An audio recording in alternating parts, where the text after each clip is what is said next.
नमस्कार, मैं हूं जयश्री नागदा और आप देख रहे हैं सीबीसी न्यूज राजस्थान का उदयपुर पोस्ट। इसमें है वो सारी खबरें जो आपके लिए जानना जरूरी है। तो आइए एक नजर डालते हैं आज की हेडलाइंस पर। उदयपुर में तेज रफ्तार ट्रक ने कार को पीछे से टक्कर मारी, कोटा के 2 छात्रों की मौत। एनएसयूआई प्रदेश अध्यक्ष अभिषेक चौधरी नहीं मानते कोरोना गाइडलाइन, खुलेआम उड़ाई धज्जियां, फिर भी प्रशासन बना मुखदर्शक। निगम ने यूआईटी के प्लॉट पर बना दी सड़क, अब यूआईटी ने तुड़वाई। दोनों विभाग नहीं जानते गलती कैसे हुई। रसूखदारों के क्लब ने ही डाला झील में कचरा, पहले मना करते रहे, अब बोले गलती हो गई। और अब खबरें विस्तार से। अपने सपनों को पूरा करने और अपने माता पिता की आकांक्षाओं को पूरा करने आए 2 छात्र नहीं जानते थे कि यहां मौत उनका इंतजार कर रही है और वो यहां से कभी अपने शहर अपनों के पास नहीं लौट पाएंगे। प्रतापनगर थाना क्षेत्र के देबारी के पास हाईवे पर मंगलवार देर रात ट्रक की टक्कर से कार सवार 2 इंजीनियर छात्रों का 24 वर्षीय रजत और 23 वर्षीय दिव्यांशु की मौत हो गई, जबकि गुजरात वलसाड वापी निवासी अंकित गंभीर घायल हो गया। एमबी हॉस्पिटल मोर्चरी में दोनों शव के पोस्टमार्टम के बाद परिजनों को सुपुर्द कर दिए गए। हेड कांस्टेबल भगवती ने बताया कि तीनों युवक कार में प्रतापनगर से देबारी की तरफ जा रहे थे। तेज रफ्तार में आए ट्रक ने पीछे से टक्कर मार दी। ये टक्कर इतनी भीषण थी कि कार पूरी तरह से क्षतिग्रस्त हो गई। कार सवार तीनों युवकों को हॉस्पिटल लेकर पहुंचे। इनमें से 2 की मौत हो गई और 1 का उपचार जारी है। परिजनों से पूछताछ में सामने आया कि तीनों इंजीनियरिंग के सेमेस्टर का पेपर देने के लिए उदयपुर आए थे। हमारे यहाँ नियम कायदे सब केवल बेचारी जनता के लिए है, कुछ कहती नहीं ना इसके चालान बना दो, शादियों में भी इन्हें बाउंड कर दो कि इतने ही मेहमान आएंगे, नहीं तो जुर्माना ठोक दिया जाएगा। बाहर निकले और मास्क नहीं है तो आ जाओ भैया साइड में और चुपचाप चालान कटवा लो। बोलने का अधिकार तो है नहीं, लेकिन वही बात अगर बड़ी पार्टियों के नेताओं की आ जाए तो रसूख वाले लोगों की आए तो नियम कायदे, चालान, जुर्माना ये शब्द ही डिक्शनरी से गायब हो जाते हैं। कार्रवाई तो बहुत दूर की बात है। भरोसा नहीं तो देख लो, National Student Union of India यानी कि एनएसयूआई के प्रदेश अध्यक्ष अभिषेक चौधरी बुधवार को उदयपुर प्रवास पर पहुंचे। इस दौरान एनएसयूआई कार्यकर्ताओं ने कोरोना गाइडलाइन की जमकर धज्जियां उड़ाई। एनएसयूआई प्रदेश अध्यक्ष अभिषेक चौधरी के काफिले में सैकड़ों की संख्या में युवा शामिल हुए। वहीं बिना फेस मास्क और सोशल डिस्टेंसिंग के रैली का आयोजन भी किया गया, जबकि उदयपुर में 19 जनवरी तक धारा 144 भी लागू है। बावजूद इसके एनएसयूआई के शक्ति प्रदर्शन में प्रशासन मुखदर्शक बना रहा। बता दें कि हाल ही में हुए विवाह समारोह या अन्य किसी कार्यक्रम में 100 से अधिक मेहमान बुलाने पर प्रशासन द्वारा चालान का प्रावधान था, लेकिन एनएसयूआई के इस कार्यक्रम में प्रशासन ने जैसे आंखें बंद कर ली। रैलियों से कोरोना डरता है क्या? अब इस तरह के दोगलेपन वाले नियमों से प्रशासन सवालों के घेरे में है। वहीं उदयपुर पहुंचने पर चौधरी ने मोदी सरकार पर भी जमकर निशाना साधा है। अभिषेक ने कहा कि देश में युवा और किसान दोनों परेशान हैं। केंद्र की बीजेपी की सरकार आंखें मूंद बैठी है। ऐसे में प्रदेश भर में एनएसयूआई द्वारा केंद्र सरकार के खिलाफ अभियान चलाया जाएगा। नगर निगम और यूआईटी के बीच की गफलत नई नहीं है, ये तो चलती ही रहती है और अब लगता है कि आगे भी चलती रहेगी। नेहरू गार्डन का रखरखाव हो या फिर शहर में ही कोई पार्क या सड़क, इन 2 विभागों के बीच फुटबॉल बनता ही रहा है। लेकिन इस सब में जो पैसा बर्बाद होता है दरअसल वो जनता की मेहनत की कमाई है। अब इस बार विकास के कामों में तालमेल को लेकर पोल पट्टी का नमूना बुधवार को पुरोहितों की मादरी में देखने को मिल गया। यहां निगम ने बिना पूछे ही सीसी रोड बनाकर यूआईटी की जमीन को 2 भागों में बांट दिया। इस पर यूआईटी ने जेसीबी से सीसी रोड को ही उखाड़ फेंका। दरअसल शहर के वार्ड नंबर 41 स्थित पुरोहितों की मादरी में नगर निगम ने करीब 15 दिन पहले सीसी रोड बनाई। यहां यूआईटी की खाली जमीन पड़ी है। निगम ने न यूआईटी से पूछा और न कहीं कोई प्रस्ताव लिया और ऐसे ही सड़क बना दी कि यूआईटी की जमीन ही 2 भागों में बंट गई। इससे जमीन की बाजार कीमत घट रही थी। यूआईटी का कहना है कि अगर इसकी नीलामी भी करते तो अच्छी रेट नहीं मिलती। यूआईटी के तहसीलदार वीरभद्र सिंह और उनकी टीम बुधवार को मौके पर पहुंची और सीसी रोड के करीब 25 फीट हिस्से को ध्वस्त कर दिया। हालांकि इसके आगे के भाग में बनी रोड को यथावत रखा गया है। और यहां रुकेंगे एक छोटे से ब्रेक के लिए। ब्रेक के बाद जल्द हाजिर होंगे। गुलाबी सर्दी अब देने लगी है दस्तक और सर्दी है तो गर्म कपड़े याद आएंगे ही। तो 25 सालों से उदयपुर संभाग का भरोसेमंद हर वर्ष की तरह इस बार भी आपका अपना तिब्बतियन मार्केट समोर बाग उदयपुर में सज चुका है, जहां आपको फिक्स रीजनेबल प्राइस में मिलेंगे अपडेटेड और latest fashionable collection, trending clothes, seasonable कपड़े, शॉल, स्वेटर, जैकेट, बच्चों के लिए और बड़ों के लिए भी।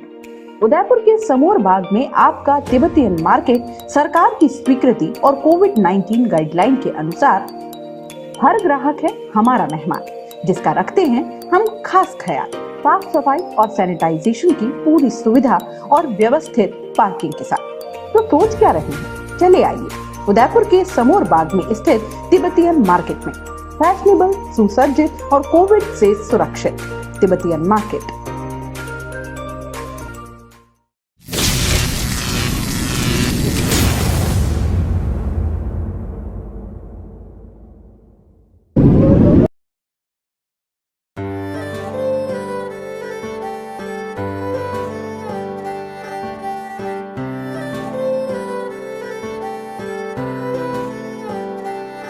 मारे आंगणे की तू है लाडली, मारे बगिया की तू है एक कली। मारे आंगणे की तू है लाडली, मारे बगिया की तू है एक कली। जद छोड़ के तू जाएगी हमें लाडो, याद तेरी घनी आएगी। मारे आंगणे की तू है लाडली, मारे बगिया की तू है एक कली। सोजतिया ज्वेलर्स, रिश्तों को नहीं दिलों को जोड़े। ब्रेक के बाद आपका स्वागत है। नाना करते कचरा डाल ही बैठे, करना था इनकार मगर इकरार कर ही बैठे। नहीं, गाना गाने का कोई मूड नहीं है। कल तक जब पूछा जा रहा था कि झील में कचरा किसने फैलाया, तो साफ मना करने के बाद अब दबे जुबां में आखिर मान ही लिया कि हाँ, झील में जूठन इन्होंने ही डाली थी।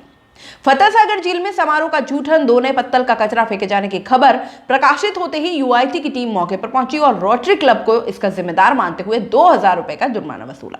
यह जुर्माना राशि भले ही छोटी है, लेकिन शहर के बड़े उद्योगपति और नामचीन लोगों वाले इस क्लब पर कार्रवाई करना ही अपने आप में बड़ी बात है, क्योंकि इस तरह के रसूखदार क्लब पर कार्रवाई से अक्सर अमूमन बचते रहते हैं। ये आशंका पहले ही जता दी गई थी कि क्लब से ही कचरा फेंका गया था।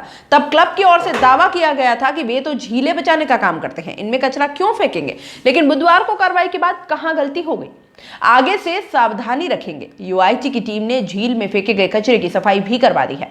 रोटरी क्लब उदयपुर के अध्यक्ष महेंद्र टाया ने कहा कि हमारी कोई मंशा नहीं है कि शहर की झीलों को नुकसान पहुंचाएं। रोटरी बजाज भवन में हम क्लब के सदस्यों या उनकी फैमिली को ही समारोह या आयोजन के लिए अनुमति देते हैं। मंगलवार को हमारे सदस्य के परिवार में किसी का बर्थडे प्रोग्राम था। हालांकि उनका कहना था कि हमने कचरा झील में नहीं किनारे पर डाला।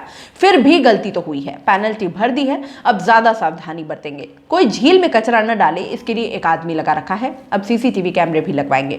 फतेह सागर में कचरा फेंकने के मामले में यूआईटी सचिव अरुण हसीचा के निर्देश पर लेक पेट्रोलिंग टीम के प्रभारी देवेंद्र सैनी, भूमि अवाप्ति अधिकारी वार सिंह, कार्यवाहक एक्सन विमल मेहता और जयन निर्मल सुथार मौके पर पहुंचे। उस समय झील के पास रोटरी बजाज भवन परिसर में टेंट शामियाने खोलने का काम चल रहा था। यह सामान टेम्पो में लोड कर ले जाने की तैयारी थी। टीम प्रभारी ने क्लब अध्यक्ष को फोन कर मामले में दोषी बताया और रसीद काटकर जुर्माना वसूला। इसके अलावा रोटरी बजाज भवन के प्रतिनिधियों को पाबंद किया कि आगे से इस तरह का काम नहीं होना चाहिए। कोरोना काल से एक तरफ पूरा देश और प्रदेश कोरोना महामारी से जूझ रहा है और आए दिन कोरोना से मौतों के आंकड़े बन रहे हैं, लेकिन इसके उलट शिक्षा विभाग सरकार द्वारा जारी गाइडलाइन की जमकर धज्जियां उड़ा रहा है। जहां स्कूल खोलने पर सरकार ने रोक लगा रखी है, लेकिन लापरवाह शिक्षा विभाग के नुमाइंदे विद्यालय को संचालित कर नौनिहालों की जान जोखिम में डाल रहे हैं। इन शिक्षकों को बच्चों को घर घर शिक्षा देने का जिम्मा भी सौंपा गया है, लेकिन जिम्मेदारों से भागते व दौड़ भाग से बचते हुए शिक्षक ये घोर लापरवाही बरत रहे हैं। कोविड-19 नियमों की धज्जियां उड़ाते हुए छात्रों को स्कूल में बुलाकर विधिवत क्लासें चला रहे हैं। ऐसा ही हाल देखने को मिला बुधवार को कानोड़ के निकट आकोला ग्राम पंचायत के राजकीय उच्च प्राथमिक विद्यालय खेड़ी में, जहां प्रधानाध्यापक सुरेश कुमार मीणा के गैर जिम्मेदाराना रवैये के चलते करीब 100 से अधिक छात्रों को कोरोना काल में पूर्व की तरह विधिवत पढ़ाई करवा रहे थे। जब पूरे मामले को लेकर प्रधानाध्यापक से सवाल जवाब किया गया तो प्रधानाध्यापक जी का लापरवाह रवैया सामने आया। उन्होंने कहा कि सरकारी गाइडलाइन में अधिकारियों के निर्देश पर वह विद्यालय का संचालन कर रहे हैं। वहीं उन्होंने यह भी कहा कि सभी बच्चों को मास्क लगाकर पढ़ाया जा रहा है, लेकिन हकीकत उलट ही देखी। क्लास में जब हकीकत की टोर ली तो कई छात्रों के मास्क तक नहीं लगे हुए थे। वहीं कई छात्र डिस्टेंसिंग को भूलकर पास में बैठकर पढ़ाई करते नजर आए, जिससे कोरोना गाइडलाइन के सभी नियम ताक पर रखे हुए दिखाई दिए। वहीं प्रधानाध्यापक ने शिक्षकों को क्लास लेने के लिए बाध्य भी कर रखा था, जो तस्वीरों में साफ देखा जा सकता है। ऐसे में शिक्षक अपने सीनियर के आदेशों की पालना में क्लास चलाते मिले। कैमरे से बचते कुछ शिक्षक अपना बचाव करते हुए भी मिले, ऑफिस की तरफ दौड़ पड़े। लेकिन जिस तरफ प्रधानाध्यापक ने गैर जिम्मेदाराना पूर्वक जवाब दिया, उससे यह सवाल खड़ा हो गया है कि आखिर किन शिक्षा विभाग के अधिकारियों के आदेश पर यह विद्यालय संचालित हो रहा था। प्रधानाध्यापक की माने तो 5 दिन से अधिकारियों के आदेश पर विद्यालय का संचालन हो रहा है। स्कूल चलाने के लिए जो सर इससे कोई हमारे जो अधिकारी हैं ये मैडम, और जिन्होंने भी कहा है कि मतलब आप बुला सकते हो सहमति पत्र लेके, ऐसे नहीं सहमति पत्र लेके। तो हमने सहमति पत्र लिए हैं सभी बच्चों के, और सोशल डिस्टेंस का ध्यान रखते हुए सभी बच्चों को मास्क लगवा के और फिर इसी आधार पर बैठा रहे।